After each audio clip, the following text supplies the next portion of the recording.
dhaloonni amma hirriiban qabu.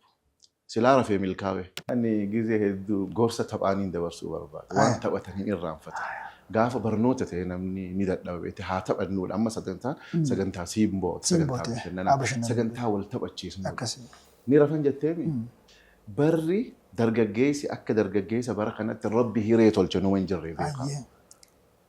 Dhaloota shanaffaa 5G intarneetii jechuudha. Nuti dur nama Ameerikaa irraa arguudhaaf baatii takkaaf wal qaxartaa bar guyyaa akkana sa'a akkanatti mana abaluun na eegija. Bilbilummaan haloo jiru kun hin jiru.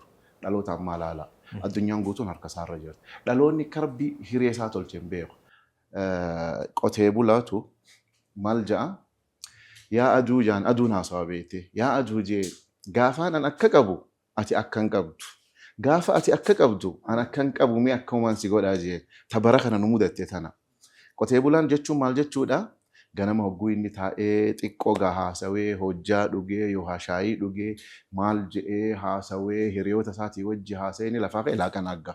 Ganama oduma caayaa jala taa'anii haasawanii. Sa'a jaaboo dammaas laaqana nyaatanii kunis dhufee bira taa'ee maal jee asrii agga.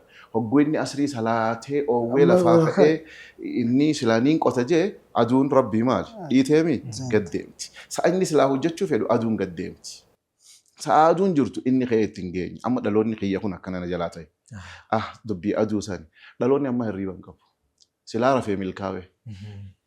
Hambarsiisos, hambaratos, inumaa dhiisii yoo kabira isinuu hirriiban quuf. Saamii ishee sarattanii raftanii hin beektan.